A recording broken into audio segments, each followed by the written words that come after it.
Everyone, welcome to my YouTube channel physics वाले RJ sir. तो हम जो हमारी क्लास 11th है उसकी यूनिट सेकंड काइनेमेटिक्स उसको कर रहे थे और उसको हमने वेक्टर वाला पार्ट है जो वो कहीं हद तक हमने कवर कर लिया था। और जो हमारी लास्ट वीडियो है उसके अंदर हमने polygon law of vector addition या zero resultant zero resultant vector ये वाला हमने कंप्लीट कर लिया था टॉपिक। तो आज की वीडियो के अंदर हम लेमीज थ्योरम से कंटिन्यू करेंगे। तो देखिए क्या है। It state that if three forces acting at a point are in equilibrium then each force is proportion to the sine of the angle between the other two forces. देखो इसने क्या बोला है। It state that if three forces acting at a point, अगर जो तीन force हैं वो एक पॉइंट के ऊपर एक्ट कर रही हैं, आर इन इक्विलिब्रियम और वो इक्विलिब्रियम में है, then each force is proportion, जो हर एक फोर्स है वो प्रोपोर्शन होगी किसके, to the sine of the angle between the two other forces, जो दो अदर फोर्सेज के बीच में जो एंगल है उसके साइन कंपोनेंट के वो पोर्शन कंपोनेंट के प्रोपोर्शन होगी। देखिए where A B C are three forces, हमने तीन फोर्सेज मानी है A B C, and alpha beta and gamma are the angle between forces B and C and A and B respectively. इस तरीके से इनके बीच में ये एंगल्स हैं। और ये डायग्राम में आपको दिख भी रहा होगा, हमारे पास एक फोर्स है ए, ठीक है, उसके अपोजिट एंगल अल्फा है, बी है उसके अपोजिट बीटा है, यानी कि देखिए ये हमारे पास फोर्स ए है तो इसके अपोजिट यहाँ पे अल्फा है, यानी कि बी और सी के बीच में अल्फा एंगल है। इसी तरीके से जो हमारे पास ये बी फोर्स है इसके अपोजिट एंगल कौन सा है, बीटा, यानी कि सी और ए के बीच में। और इसी तरीके से अगर देखें हम, ये हमारे पास सी फोर्स है तो बी और ए के बीच में गामा एंगल है, ये बोला गया है इसके अंदर। अब इसका प्रूफ देख लेते हैं हम क्या है। Let three forces A P and C acting at a point in equilibrium, तीन फोर्सेज इक्विलिब्रियम में हैं, they must be represented by the three side of a triangle, और ये ट्राइंगल की तीन साइडों से रिप्रेजेंट की गई हैं। देर टेकन इन वन ऑर्डर, एक ही ऑर्डर में। जैसे कैसे लिखेंगे इनको, ए अपॉन ओ पी, यानी कि जो ए फोर्स है वो ए ओ पी से रिप्रेजेंट करी गई है, equal to B upon P Q equal to C upon Q O, from the triangle O P Q, ये ट्राइंगल आपको दिख रही है, बाई साइन फॉर्मूला। अब इस पे साइन फॉर्मूला लगा देंगे, O P upon P Q O, देखो ये ओ पी अपॉन ये वाला एंगल। ऐसे ही अब इसका लेंगे O Q, sorry P Q, तो ये वाला एंगल हो जाएगा। फिर ये लेंगे तो ये वाला एंगल हो जाएगा। इस तरीके से हम इसको लिखेंगे, P Q upon sine Q O and Q O upon sine O P Q. तो इसको हम लिखेंगे, ओ पी को लिख सकते हैं ए, पी क्यू लिख सकते हैं बी, एंड ओ क्यू को लिख सकते हैं सी। अब इसको पी क्यू ओ को कैसे लिख सकते हैं, अगर पी क्यू ओ को पी क्यू ओ, यानी कि इस एंगल को हम कैसे लिख सकते हैं, एक लाइन पे कितने का एंगल होता है, 180 का। अगर मैं 180 से अल्फा को सब्ट्रैक्ट कर दूं तो मेरे पास क्या रिमेनिंग एंगल, ये वाला एंगल बच जाएगा अंदर वाला। ऐसे ही अगर मैं 180 से बीटा को सब्ट्रैक्ट कर दूं तो ये अंदर वाला एंगल बच जाएगा। ऐसे ही 180 से मैं गामा को सब्ट्रैक्ट कर दूं तो हमारे पास ये वाला एंगल बच जाएगा। तो हम यही लिख देंगे इसको, 180 minus alpha, 180 minus beta and 180 minus gamma. तो क्या आ जाएंगे हमारे पास एंगल। अब देखो, अगर मैं इस एंगल को 180 माइनस दिस लिखूँ, अगर 180 से ये सब्ट्रैक्ट कर दिया तो ये बचेगा हमारे पास, या 180 माइनस दिस, इसको मैं ये एंगल भी लिख सकता हूँ, या 180 माइनस दिस, इसको मैं ये एंगल भी, खाली ये एंगल भी लिख सकता हूँ। तो वही चीज़ हमने क्या कर दी, इसको ये लिख दिया। साइन 180 माइनस थीटा क्या होता है, साइन थीटा के इक्वल होता है। तो साइन 180 माइनस थीटा कितना, यहाँ पे साइन 180 माइनस अल्फा, तो किसके इक्वल हो जाएगा, साइन अल्फा के। अब साइन 180 माइनस बीटा किसके इक्वल हो जाए, साइन बीटा के। एंड साइन 180 माइनस गामा किसके इक्वल हो जाए, साइन गामा के।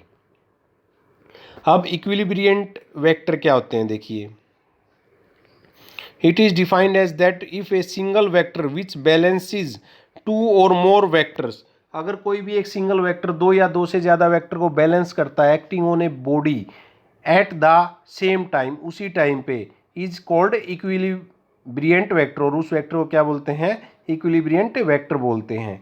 It is equal and opposite to the resultant of various vector acting on the body at the same time. तो ये जो रिजल्टेंट वेक्टर है उसके क्या होगा, अपोजिट डायरेक्शन में हो सकता है। अब है भाई important fact of vector addition. Vector addition के क्या क्या इंपॉर्टेंट फैक्ट हैं, देखिए। Vector of the same nature alone can be added, यानी कि a force vector can not be added to velocity vector but can be added to a force vector, यानी कि same kind का vector same kind में ही add होगा। अगर हमारे पास फोर्स दी है तो वो फोर्स वेक्टर में ही ऐड होगी, अगर हमारे पास वेलोसिटी दी है तो वेलोसिटी में ही ऐड होगी। ऐसा नहीं होगा कि फोर्स को वेलोसिटी के साथ ऐड कर दिया या वेलोसिटी को फोर्स के साथ ऐड कर दिया, राइट। नेक्स्ट है हमारे पास वेक्टर एडिशन इन कम्यूटेटिव। जो वेक्टर एडिशन है वो क्या होगा, कम्यूटेटिव होगा। इसने क्या बोला, it state that sum of the vector remains the same in whatever order they may be added, यानी कि A vector plus B vector equal to क्या होगा, B vector plus A vector के, commutative होगा nature में। अब जो vector addition है दूसरा है वो एसोसिएटिव होगा। एसोसिएटिव कैसे, A plus B whole addition plus C, तो इसको हम लिख सकते हैं ये किसके इक्वल होगा, A plus B plus C के। It state that the sum of the vector remains the same in whatever grouping they are added, कैसे भी हम ऐड कर ले वो क्या होगा, सेम रहेगा। अब यहाँ पे जो इम्पोर्टेंट है, सबसे इम्पोर्टेंट है, जो बहुत बार आता है एग्जाम में, वो है फ्लाइट ऑफ ए बर्ड। कैसे कोई भी पक्षी उड़ पाता है। देखो आपने देखा होगा कि जो उसके पक्षी के पंख हैं वो स्विंग करते हैं, ऊपर नीचे जाते हैं, तो ऐसे ही पक्षी भी और हाइट पे चला जाता है। तो बेसिकली होता क्या है, एक्शन का रिएक्शन आता है कि उसके पंख फोर्स लगा रहे हैं डाउनवर्ड डायरेक्शन में और पक्षी कहाँ जा रहा है, अपवर्ड डायरेक्शन में जा रहा है। Every action has and equal and opposite force, वो नीचे की डायरेक्शन में फोर्स लगा रहे हैं और पक्षी जा कहाँ रहा है, ऊपर की डायरेक्शन में जा रहा है। तो देखिए व्हेन ए बर्ड फ्लाई, जब बर्ड फ्लाई करता है, it push the air with forces F1 and F2, दो पंख होते हैं उसके, ठीक है, तो वो दोनों अलग अलग फोर्स लगाते हैं F1 या F2 in the downward direction, downward direction के अंदर, विद इट्स विंग्स, अपने पंखों के जरिए, W1 and W2। The lines of action of these two forces meet at a point O, और जो ये लाइन ऑफ एक्शन है दोनों विंग्स की, ये किसी O पॉइंट के ऊपर मीट करती है। In according with Newton's third law of motion, तो Newton third law of motion हमारे को बोलता है कि the air exert equal and opposite reaction R1 and R2 according to the parallelogram law, the resultant R of the reaction R1 and R2 act on the bird in the upward direction and help the bird to fly. जो जैसे हमने parallelogram law में पढ़ा था, resultant vector क्या था, बीच में था उनके, यानी कि हमने जो पैरेललोग्राम लॉ में पढ़ा था कि अगर हमारे पास ये एक वेक्टर है और ये एक वेक्टर है तो उसका जो रिजल्टेंट वेक्टर होगा वो हमारे पास ये होगा। और न्यूटन्स का जो थर्ड लॉ बोलता है reaction has an equal and opposite reaction. अब यहाँ पे ये एक पंख है और ये एक पंख है, तो इसका रिजल्टेंट वेक्टर क्या होगा, ये होगा, राइट। देखिए ये फिगर भी दिखाया गया, आपको और क्लियर हो जाएगा अच्छे से। ये इसका विंग 2 है, ये विंग 1 है, ये डाउनवर्ड डायरेक्शन में फोर्स लगा रहा है, ठीक है, तो इसकी अपवर्ड डायरेक्शन में ये रिएक्शन होगी और ये एक रिएक्शन होगी, तो इसका रिजल्टेंट वेक्टर क्या आएगा, जो पक्षी है वो अपवर्ड डायरेक्शन में चला जाएगा। अब वर्किंग ऑफ ए स्लिंग, देखिए a sling consist of a Y shaped, sling होता है जो हम बोलते हैं गुलैल जिसको बोलते हैं, जिसको पत्थर रख के और पत्थर मारते हैं ना, वो उसको बोलते हैं। जैसे पक्षियों को मारते हैं, किसी भी चीज़ को, पेड़ को, आम को तोड़ने के लिए, मैंगो को तोड़ने के लिए पत्थर डाल के उसमें, और वो बहुत दूर तक फेंकते हैं, बच्चे खेलते हैं जिसके साथ ये वाली चीज़ स्लिंग कैसे वर्क करती है, ये भी सेम ही करती है। A sling consist of a Y shaped wooden and metallic frame to which a rubber band is attach, इसके साथ एक रबर बैंड अटैच होता है मेटेलिक वायर के साथ, मेटेलिक फ्रेम के साथ। देखिए ये वाली चीज़, ये हो गया, ये स्लिंग होगी। अब ये इसको पीछे की तरफ हमने खींचा है, ये यहाँ पे आके मिल गया, तो इसका रिएक्शन क्या होगा, आगे की तरफ होगा, और इसका जो रिजल्टेंट है वो कहाँ जाएगा, यहाँ स्ट्रेट डायरेक्शन में चला जाएगा। वही बर्ड्स वाला एग्जाम्पल ही हम यहाँ पे सेम ही है, उसमें भी यही था और इसमें भी यही है। When a stone held at the point O on the rubber band is pulled, the tension T1 and T2 are produced along OA and OB। दोनों में क्या होगी, एक टेंशन प्रोड्यूस होगी, ये जो स्ट्रिंग दिख रही है आपको, in the two segment of the rubber band according to the parallelogram law of force, the resultant T of the tension T1 and T2 act on the stone along OC, यानी कि यहाँ पे क्या हो जाएगा, ये जो टेंशन है ये अलोंग OC हो जाएगा स्टोन के अंदर। As the stone is release it move under the action of the resultant tension T in forward direction, और इसी डायरेक्शन में OC की डायरेक्शन में हमारा स्टोन क्या हो जाएगा, स्ट्रेट सीधा निकल जाएगा बिल्कुल। अब है रेजुलेशन ऑफ ए वेक्टर क्या है, देखिए it is the process of splitting A vector into two or more vector, किसी भी वेक्टर को सप्लिट करना एक या एक से दो या दो से ज़्यादा वेक्टर के अंदर, that their combined effect is same as that of the given vector, the vector into which the given vector is splitted are called component vector। यानी कि इसमें बोला है कि किसी भी कोई भी वेक्टर है उसको दो या दो से ज़्यादा वेक्टर में हम ब्रेक करेंगे, और जो जिन वेक्टर को हमने ब्रेक किया है वो भी सेम प्रॉपर्टी ही शो करेंगे जो कंबाइंड वेक्टर शो कर रहा था, उसको बोलेंगे हम कंपोनेंट वेक्टर। तो देखिए कैसे, resolution of a vector along two direction, suppose we resolve a vector r in the direction of two coplanar and non-parallel vector a and b, दो नॉन पैरेलल वेक्टर हैं a और b, उनमें हमने break कर दिया है। तो देखिए कैसे, ये एक वेक्टर a में ब्रेक कर दिया और ये एक वेक्टर b में ब्रेक कर दिया। हमारे पास ये r वेक्टर गिवन था, इसको हमने इसमें और इसमें ब्रेक कर दिया।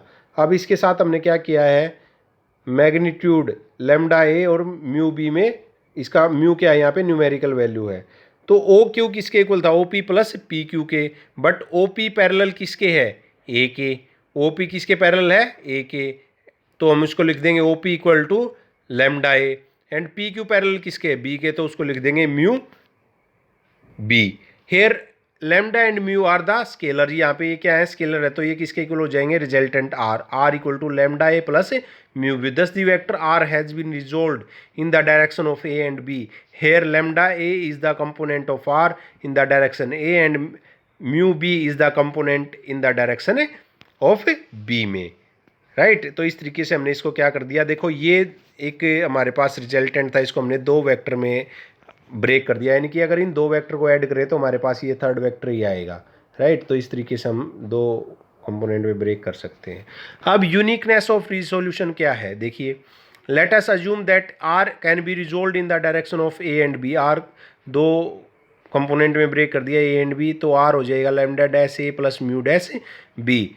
Now from equation first and second, हमारे पास फर्स्ट इक्वेशन आई है ये वाली और सेकंड इक्वेशन आई है डैश वाली, तो दोनों को इक्वेट कर देंगे तो यहाँ से क्या हो जाएगा, ए वाले तो ए साइड एक साइड चले जाएंगे और बी वाले एक साइड चले जाएंगे, तो lambda minus lambda dash A mu dash minus mu B, but A and B are non zero, जो ए और बी हैं वो नॉन जीरो वेक्टर हैं एक्टिंग अलोंग डिफरेंट डायरेक्शन, जो अलग अलग डायरेक्शन में एक्ट कर रहे हैं। The above equation is possible only if, और जो ये वाली इक्वेशन है ये केवल और केवल तब पॉसिबल हो सकती है जब lambda lambda dash lambda minus lambda dash और mu dash minus mu equal to किसके हो जाएं, जीरो के, तो यहाँ से lambda equal to lambda dash and mu dash equal to mu के इक्वल हो जाएगा।